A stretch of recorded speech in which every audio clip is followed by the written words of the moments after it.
Hello student, मैं हितेश कुमार आप सभी का स्वागत करता हूं अपने यूट्यूब चैनल HTC लड़ी पर।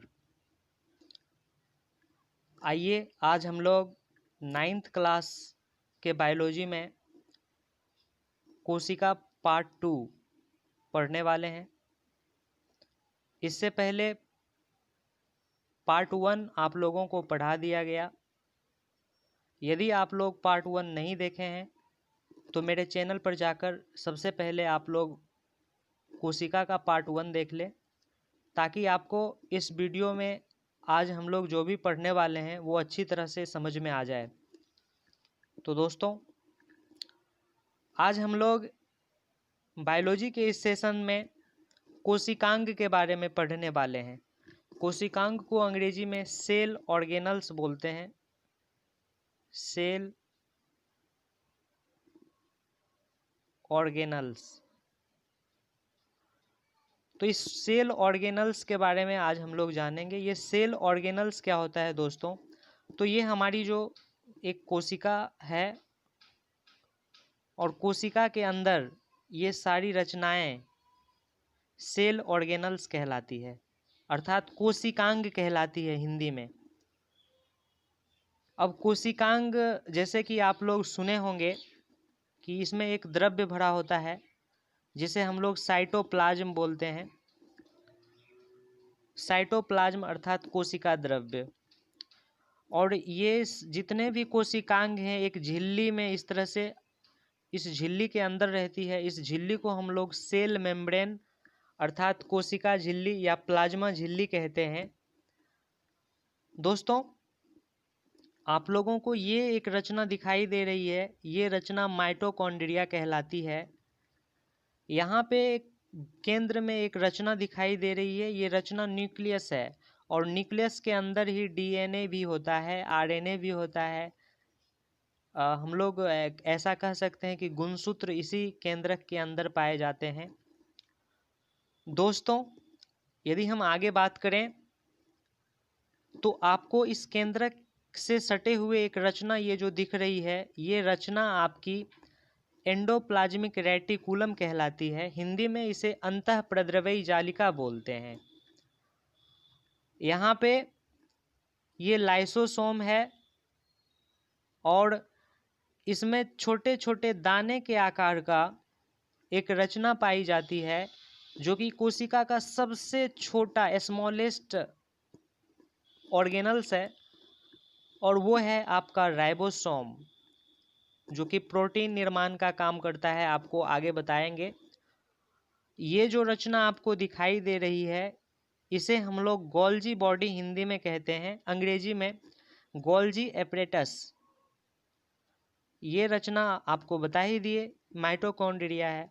तो इस तरह से हम लोग इसी कोशिकांग के बारे में पढ़ेंगे। तो किसके किसके बारे में आगे पढ़ने वाले हैं? साइटोप्लाज्म हो गया, हिंदी में जीव द्रव्य या कोशिका द्रव्य, और सेल मेम्ब्रेन कोशिका झिल्ली, माइटोकॉन्ड्रिया को हिंदी में माइटोकॉन्ड्रिया, न्यूक्लियस को केंद्रक, न्यूक्लियस के अंदर DNA होता है, एंडोप्लाज्मिक रेटिकुलम जिसको हिंदी में हम लोग अंतःप्रद्रव्यी जालिका बोलते हैं, ये आपका लाइसोसोम है, हिंदी में लाइसोसोम, राइबोसोम को राइबोसोम ही बोलते हैं, और गोल्जी एपरेटस को हिंदी में गोल्जी बॉडी बोलते हैं। तो आइए दोस्तों आगे बात करते हैं। दोस्तों, आपको बता दें, ये जो हमारे सेल ऑर्गेनल्स हैं अर्थात कोशिकांग हैं, इसके बारे में डिटेल्स में पता तब चला जब 1931 ईस्वी में एम नॉल और E Ruska, M Knoll and E Ruska आप लोगों को पिछले वीडियो में बता दिए हैं, इन्होंने इलेक्ट्रॉन माइक्रोस्कोप का खोज किया। जब ये माइक्रोस्कोप खोजा गया तब जाकर कोशिका का डिटेल्स पता चल पाया कि कोशिका के अंदर आखिर क्या क्या चीज़ होते हैं, और तब जाके पता चला कि उसके अंदर राइबोसोम होते हैं, उसके अंदर क्या क्या ऑर्गन्स होते हैं। तो आइए इसे एक बार हिंदी में भी देख लेते हैं इस चित्र के माध्यम से। तो यहाँ पे आपको एक चित्र दिखाई दे रही होगी, ये चित्र जंतु कोशिकाओं का इलेक्ट्रॉन सूक्ष्मदर्शी चित्र है।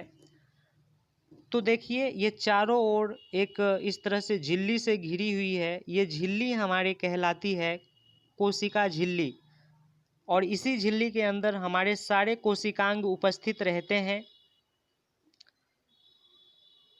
अब देखिए इस झिल्ली के अंदर क्या क्या चीज़ें हैं। तो सबसे पहले आपको बता ही दिए कि पूरे अंदर में जो है हमारे कोशिका द्रव्य भरे होते हैं। ये जो रचना आपको दिखाई दे रही है यही है गोल्जी काय या गोल्जी बॉडी भी इसको बोलते हैं। ये जो रचना दिखाई दे रही है इसे सेंट्रोसोम कहते हैं। ये एक थैली नुमा रचना है, इसमें एंजाइम्स भरा होता है, इसे लाइसोसोम कहते हैं। ये बीच में जो ये रचना दिखाई दे रही है इसे केंद्रक बोलते हैं, और केंद्रक के अंदर में ये केंद्रिका होता है, और ये पूरी रचना को क्या बोलते हैं दोस्तों? केंद्रक। और इसके अंदर लिक्विड भरा होता है, केंद्रक के अंदर जो लिक्विड भरा होता है उसे केंद्रक द्रव्य कहते हैं। दोस्तों इस केंद्रक में ही डीएनए भी पाया जाता है। हम लोग गुणसूत्र भी कहते हैं कि गुणसूत्र कहाँ पाया जाता है, तो गुणसूत्र हमारे केंद्रक के अंदर पाया जाता है। और इसमें क्रोमेटिन जालिका भी पाई जाती है। आगे आपको क्रोमेटिन जालिका, केंद्रक, डीएनए सबके बारे में बताया जाएगा। दोस्तों आप लोग ये एक रचना देख रहे होंगे, इस रचना को हम लोग अंतःप्रद्रवी जालिका बोलते हैं। अब एक वर्ड लगा है दानेदार, तो जिस अंतःप्रद्रवी जालिका यहाँ पे भी है, तो जिस पे ये दानेदार रचनाएं हैं इसे हम लोग राइबोसोम कहते हैं। तो जिस पे राइबोसोम पाया जाता है उसे दानेदार अंतःप्रद्रवी जालिका बोलते हैं, और जिस पे राइबोसोम नहीं पाया जाता है उसको चिकनी अंतःप्रद्रवी जालिका कहते हैं। इधर ये जो रचना है ये माइटोकॉन्ड्रिया है, ये वाली रचना माइक्रोट्यूब्यूल्स हैं। तो इस तरह से हम लोग ये सारे कोशिकांग के बारे में इस सेशंस में एक टेबल फॉर्म में जानने वाले हैं, और बहुत आसानी से आपको समझ में आएगी। तो आइए हम लोग शुरू करते हैं। कोशिकांग। कोशिकांग को अंग्रेजी में बोलते हैं सेल ऑर्गेनल। तो सबसे पहला कोशिकांग है कोशिका झिल्ली। इसको हम लोग अंग्रेजी में प्लाज्मा मेम्ब्रेन भी बोलते हैं कोशिका झिल्ली को। तो दोस्तों कोई भी जो कोशिका होती है उस कोशिका के ऐसे बाहर में एक झिल्ली लगी होती है, उस झिल्ली को ही हम लोग कहते हैं कोशिका झिल्ली। अर्थात कोशिका झिल्ली एक बाहरी आवरण होता है, किसी भी कोशिका का एक बाहरी आवरण होता है कोशिका झिल्ली। और ये झिल्ली होता है अर्ध पारगम्य, जिसे अंग्रेजी में सेमी परमिएबल बोलते हैं। सेमी परमिएबल अर्ध पारगम्य का क्या मतलब है दोस्तों? इसका मतलब होता है कि ये कोशिका झिल्ली अपने अंदर से उसी पदार्थ को बाहर निकाल सकती है, अपने अंदर से उसी पदार्थ को बाहर निकाल सकती है, या अपने अंदर उसी पदार्थ को आने दे सकती है जिसे इस कोशिका को जरूरत है। जिस पदार्थ को इस कोशिका को जरूरत है उसी पदार्थ को अपने अंदर आने देगा, और जो अवांछित पदार्थ हैं उसे बाहर निकालेगा। तो इसीलिए इसे हम लोग चयनात्मक पारगम्य झिल्ली भी कहते हैं। चयनात्मक पारगम्य झिल्ली। तो हम लोग अर्ध पारगम्य झिल्ली भी इसे बोलते हैं, चयनात्मक पारगम्य भी बोलते हैं, क्योंकि अपने अंदर जो इसके लिए उपयोगी है उसे आने देगा, और जो इसके लिए अनुपयोगी है उसे बाहर निकालेगा। तो सेलेक्टिव चीज़ों को ही अपने अंदर आने और बाहर निकलने देता है, इसीलिए इसे हम लोग चयनात्मक पारगम्य झिल्ली बोलते हैं। दोस्तों ये जो झिल्ली बनी होती है ना, ये लिपिड और प्रोटीन की बनी होती है। लिपिड अर्थात वसा भी इसे हम लोग कहते हैं। तो लिपिड और प्रोटीन की बनी होती है कोशिका झिल्ली, और ये पादप और जंतु दोनों में ये कोशिका झिल्ली पाई जाती है। तो दोस्तों ये पॉइंट्स आप लोगों को याद रखना है। एक बार अगर फिर से बात करें तो ये बाहरी झिल्ली है, अर्ध पारगम्य होती है, इसे चयनात्मक पारगम्य भी बोलते हैं, लिपिड और प्रोटीन की बनी होती है, पादप और जंतु दोनों में पाई जाती है कोशिका झिल्ली। आगे बढ़ते हैं दोस्तों। अब है कोशिका भित्ति। कोशिका भित्ति को अंग्रेजी में हम लोग सेल वॉल बोलते हैं। ये जो है ये कोशिका झिल्ली के भी बाहर होती है और ये केवल पादप में पाए जाते हैं, ओनली प्लांट। कोशिका भित्ति ओनली प्लांट में पाए जाते हैं। ये मान लीजिए कोशिका झिल्ली है तो इसके भी बाहर में एक और झिल्ली होगी और ये झिल्ली हमारा कहलाएगा कोशिका भित्ति, और ये सिर्फ पादप में पाया जाता है। जिस तरह से आपको बताए कि कोशिका झिल्ली लिपिड और प्रोटीन की बनी होती है, लेकिन आपको याद रखना है जो हमारे कोशिका भित्ति होते हैं ये सेल्यूलोज के बने होते हैं। और ये जो झिल्ली होती है, कोशिका भित्ति जो होती है, ये मोटी होती है, कड़े आवरण वाली होती है। इसीलिए जो जंतु होते हैं उसका शरीर मुलायम होता है, जबकि पेड़ पौधे को अगर टच करेंगे हम लोग तो पेड़ पौधे का जो बॉडी होता है वो कठोर होता है, कड़ा होता है, कोशिका भित्ति के कारण। ये झिल्ली पादपों की सुरक्षा करता है, उसको आकार प्रदान करता है, और इसी भित्ति के अंदर जितने भी कोशिकांग होते हैं वो इसी के अंदर होते हैं। चलिए आगे बढ़ते हैं। अब है हमारा जीव द्रव।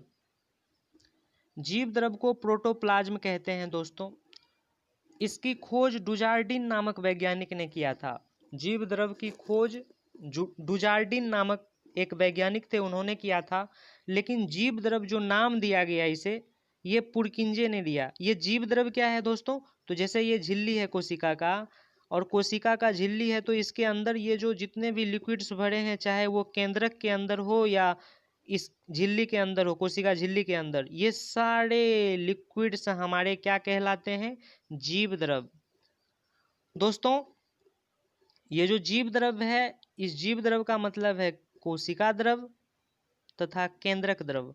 मतलब कोशिका द्रव और केंद्रक द्रव दोनों को हम लोग जीव द्रव कहते हैं। इसी में जितने भी हमारे कोशिकांग हैं, चाहे वो माइटोकॉन्ड्रिया हो, लाइसोसोम हो, राइबोसोम हो, सेंट्रोसोम, गोल्जी बॉडी, जो भी हमारे कोशिकांग हैं, ये सारे कोशिकांग इसी जीव द्रव में तैरते रहते हैं। दोस्तों आपको बता दें कि ये 80% जीव द्रव में 80% जल होता है, और जब कभी भी कोशिका में 1% जल की कमी होती है तो हमें प्यास का आभास होता है, हमें प्यास लगता है। और अगर ये 5% लगभग कम हो जाए हमारे बॉडी में, हमारे बॉडी के कोशिका में अगर 5% कम हो जाए जल, तो फिर हमें कमजोरी महसूस होने लगती है। और उस स्थिति में हम लोग डॉक्टर के पास जाते हैं, तो डॉक्टर हमें पानी चढ़ाता है, स्लैन, पानी का स्लैन लगाता है। और लेकिन जब 10% की कमी अगर आ जाएगी, इस कोशिका के जल में 10% की अगर कमी आ गई तो आदमी मर भी सकता है। ये बहुत ही सीरियस कंडीशंस हो जाता है। तो आइए दोस्तों आगे बढ़ते हैं। इसके बाद है हमारा माइटोकॉन्ड्रिया, बहुत इंपॉर्टेंट माइटोकॉन्ड्रिया। ये माइटोकॉन्ड्रिया का खोज ऑल्टमैन नाम का एक साइंटिस्ट थे, उन्होंने ऑल्टमैन ने माइटोकॉन्ड्रिया की खोज की। लेकिन इसका नाम दिया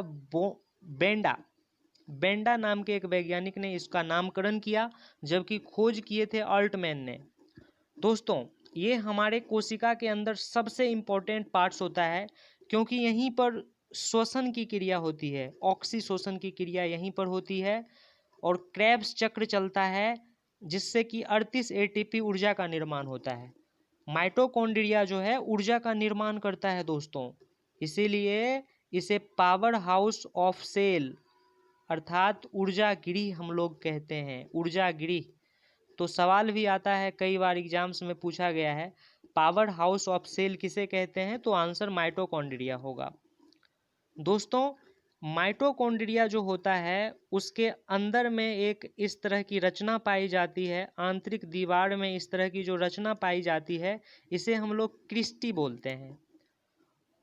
दोस्तों आपको बता दिए कि एक कोशिका के अंदर केंद्रक होता है, केंद्रक में तो डीएनए पाया ही जाता है, लेकिन माइटोकॉन्ड्रिया में भी डीएनए पाया जाता है। डीएनए और राइबोसोम ये दोनों माइटोकॉन्ड्रिया में भी पाए जाते हैं। तो इतना बात आप लोगों को याद रखना है, मुख्य रूप से याद रखना है। माइटोकॉन्ड्रिया जो है वो कोशिकीय शोषण करता है और ऊर्जा का निर्माण करता है, इसीलिए इसे पावर हाउस ऑफ सेल बोलते हैं। अगला है हमारा कोशिकांग गोल्जी बॉडी, हिंदी में गोल्जी काय भी बोलते हैं। इसकी खोज कैमिलो गोल्जी नाम के वैज्ञानिक ने किया था। कैमिलो कैमिलो गोल्जी नामक वैज्ञानिक ने गोल्जी बॉडी का खोज किया। ये हमारा मुख्य श्रवण अंगक है। श्रवण अंगक का मतलब है दोस्तों कि कुछ ऐसे चीज़ें होते हैं हमारे कोशिका के अंदर जो कि हर जगह उसको परिवहन करना जरूरी होता है। जैसे भोजन बनता है माइटोकॉन्ड्रिया में, तो बाकी के और भी ऑर्गेनल्स को वो भोजन चाहिए, तो उसे परिवहन का कार्य करता है हमारा गोल्जी बॉडी या गोल्जी काय। इसीलिए इसको यातायात प्रबंधक भी बोलते हैं। अभी आपको बताएं, माइटोकॉन्ड्रिया को बोलते हैं ऊर्जागिरी, पावर हाउस, जबकि गोल्जी बॉडी को हम लोग कहते हैं यातायात प्रबंधक। उसे ये विभिन्न जगह पे पहुंचाने का काम करता है, भोजन या अन्य आवश्यक पदार्थों को। अगला है हमारा रसधानी। ये रसधानी भी बहुत इम्पोर्टेंट काम करता है दोस्तों। रसधानी क्या करता है? ये जल संग्रहक का कार्य करता है, जल संग्रहण का कार्य। इसमें भी 65% पानी होता है। ये मनुष्य में छोटा होता है लेकिन पादपों में बड़ा होता है। जो पादप की कोशिका है उसमें रसधानी बड़ा होता है, आप लोग को याद रखना है, और इसका काम है जल को संग्रहण करना। आइए आगे बढ़ते हैं दोस्तों।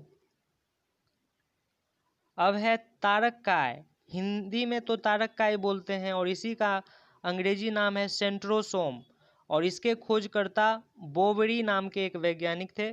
बोवेरी नाम के वैज्ञानिक ने तारककाय अर्थात सेंट्रोसोम का खोज किया। इसका काम होता है कोशिका का विभाजन करना।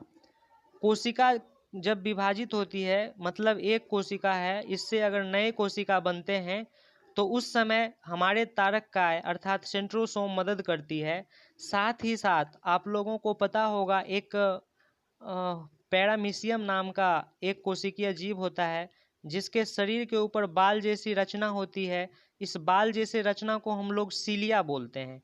तो तारककाय ही जो है इसको बोलते हैं प्रचलन अंगक, और प्रचलन अंगक फ्लैजिला होता है, सीलिया होता है, इसके निर्माण में भी सहायक होता है तारककाय। आइए दोस्तों हम लोग बात करते हैं अंतःप्रद्रव्य जालिका की।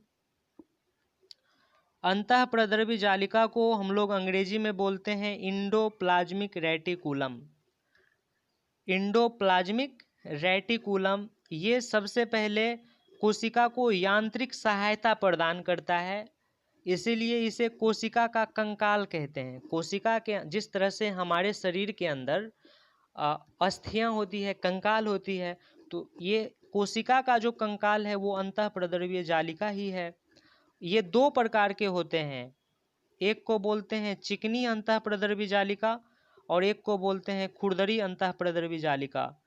चिकनी अंतःप्रद्रव्य जालिका जो है ये वसा का निर्माण करता है प्लस कोलेस्ट्रॉल का निर्माण करता है, जबकि खुरदरी जो है वो प्रोटीन का निर्माण करता है। दोस्तों आप लोग समझ गए होंगे। एक बार फिर से आप लोगों को बता दें, जो अंतःप्रद्रव्य जालिका है ये कोशिका में कंकाल का काम करता है, इसे कोशिका का कंकाल भी कहते हैं। ये आंतरिक सहारा प्रदान करता है।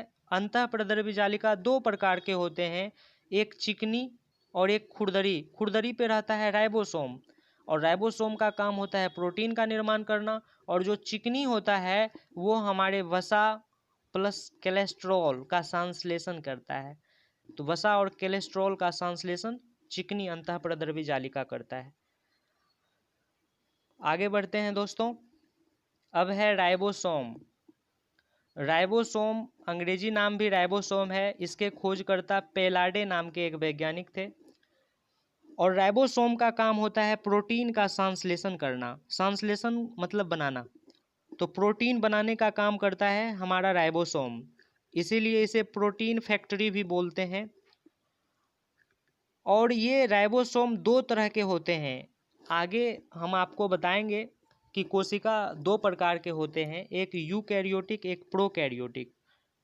तो प्रोकैरियोटिक में जो राइबोसोम पाया जाता है वो 70S पाया जाता है, अर्थात ये छोटा होता है। और यूकैरियोटिक में जो राइबोसोम पाया जाता है वो 80S का होता है, ये बड़ा होता है। ये S का मतलब होता है सेडिमेंटेशन कॉफिशिएंट। सेडिमेंटेशन कॉफिशिएंट के आधार पे राइबोसोम दो प्रकार के होते हैं, एक होता है 70S, एक होता है 80S। 70S छोटा होता है, 80S बड़ा होता है। 70S प्रोकैरियोटिक में पाया जाता है, 80S यूकैरियोटिक में पाया जाता है। इसके बारे में डिटेल्स में हम आपको आगे बताने वाले हैं। आपको मुख्य रूप से यहाँ याद रखना है, राइबोसोम का काम होता है प्रोटीन बनाना, प्रोटीन का संश्लेषण करना, इसीलिए इसे प्रोटीन फैक्ट्री भी बोलते हैं। अब है लाइसोसोम। दोस्तों, ये लाइसोसोम की जो खोज की थी उनका नाम था डी डुबे। डी डुबे नाम के वैज्ञानिक लाइसोसोम की खोज की।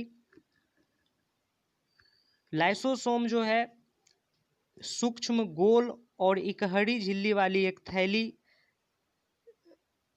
थैली जैसी रचना होती है और इसमें 24 प्रकार के जल अपघटक एंजाइम पाए जाते हैं।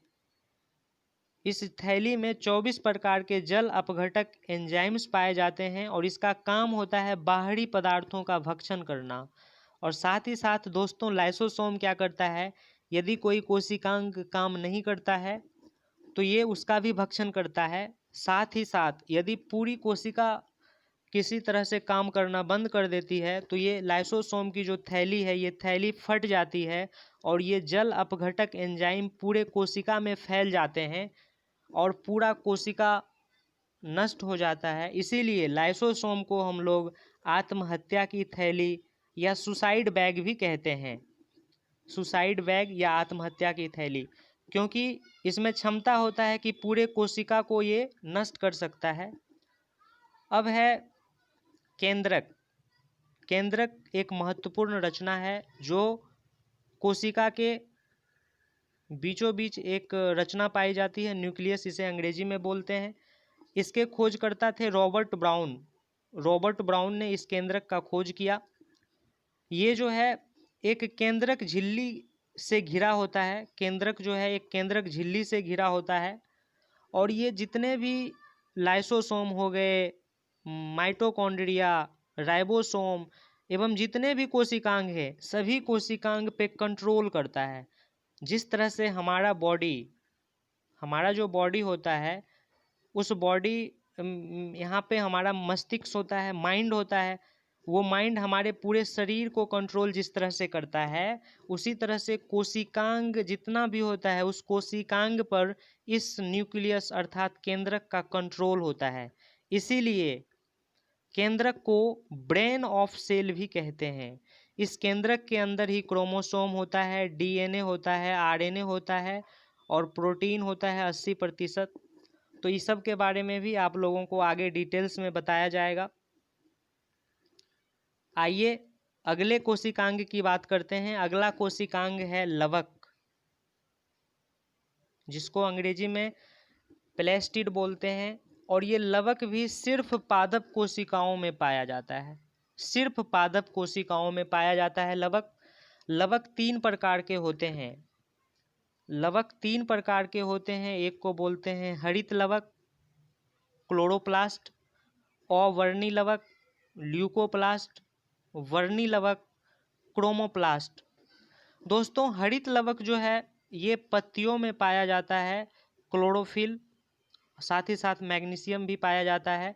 ये पत्ती को हरे रंग प्रदान करते हैं और ये प्रकाश संश्लेषण की क्रिया करते हैं। यहाँ पे भोजन भी बनता है, इसीलिए हरित लवक को पत्तियों का रसोई घर कहा जाता, पौधों का रसोई घर कहा जाता है हरित लवक को। आइए दोस्तों, अब हम बात करते हैं अवर्णी लवक की। ये अवर्णी लवक मुख्य रूप से जड़ में पाया जाता है, मूल में पाया जाता है, और ये भोजन का संग्रहण करता है। जहाँ पे सूर्य की प्रकाश नहीं पहुँचती है वहाँ पे अवर्णी लवक पाया जाता है और ये भोजन को संग्रह करके रखता है। अब बात करते हैं दोस्तों वर्णी लवक की। तो वर्णी लवक का मतलब भी होता है, वर्ण का मतलब भी होता है रंग। तो वर्णी लवक का मतलब है कि ये रंग प्रदान करता है, चाहे बीजों का रंग हो या फूलों का रंग हो या किसी फलों का रंग हो, तो उसे रंग प्रदान करता है यही वर्णी लवक।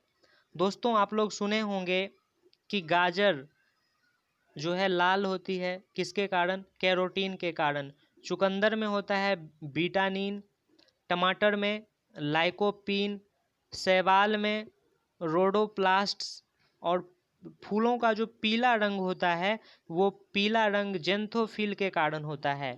तो कुल मिला के ये वर्णी लवक का काम है, ये सब वर्णी लवक हैं। और वर्णी लवक का काम है कि फूलों में या फलों में या बीजों में रंग प्रदान करना। आइए दोस्तों हमारा अगला कोशिकांग है माइक्रोट्यूब्यूल्स।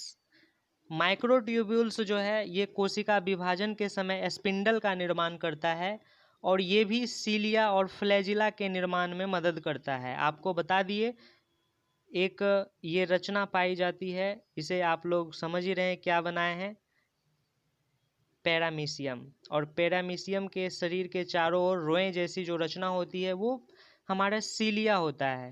दोस्तों हमको आपको बता दें कि ये फ्लैजिला भी एक इसी तरह की रोए की तरह की ही एक रचना होती है, लेकिन फ्लैजिला थोड़ा बड़ा होता है और जो सीलिया है ये छोटा होता है। और ये सिर्फ और सिर्फ जंतु कोशिका में ही पाए जाते हैं, जंतु कोशिका में ही ये पाए जाते हैं। दोस्तों आगे यदि बात करें तो अगला है हमारा गुणसूत्र। गुणसूत्र को अंग्रेजी में क्रोमोसोम बोलते हैं। इसी क्रोमोसोम के अंदर दोस्तों आपको बता दिए कि एक हमारा कोशिका जो होता है, इस कोशिका के बीच में केंद्रक होता है और इसी केंद्रक में गुणसूत्र रहते हैं। तो ये जो गुणसूत्र होते हैं ये केंद्रक के अंदर उपस्थित होते हैं। इसमें डीएनए रहता है, आरएनए रहता है, जीन रहता है, क्रोमेटिन धागा, एक जाल जैसी रचना होती है। ये सब हमारे केंद्रक के अंदर ही होते हैं गुणसूत्र में। इसमें न्यूक्लिक अम्ल होता है और हिस्टोन नाम का एक प्रोटीन होता है इसके अंदर। और आपको बता दें कि मानव में 23 जोड़ा गुणसूत्र होता है। मेल अगर है तो उसमें 22 जोड़ा अर्थात 44 + 2, ये 2XY होता है। इसमें फीमेल में 44 + 2 और ये 2XX होता है। तो ये मेल का गुणसूत्र है, ये फीमेल का गुणसूत्र है। ये 44 को बोलते हैं ये X और Y जो है इसे बोलते हैं लिंग गुणसूत्र और इसको बोलते हैं ऑटोसोम। ऑटोसोम ये 44 हो गया और ये जो अलग अलग है इसको लिंग क्रोमोसोम बोलते हैं। इसी के आधार पे लड़का पैदा या लड़की पैदा होता है। यदि आगे आप लोगों को डिटेल्स में बताया जाएगा इसके बारे में। तो आइए दोस्तों आज के वीडियो में बस इतना ही। हमारे साथ जुड़े रहने के लिए आपका बहुत बहुत धन्यवाद। फिर मिलते हैं नेक्स्ट वीडियो में।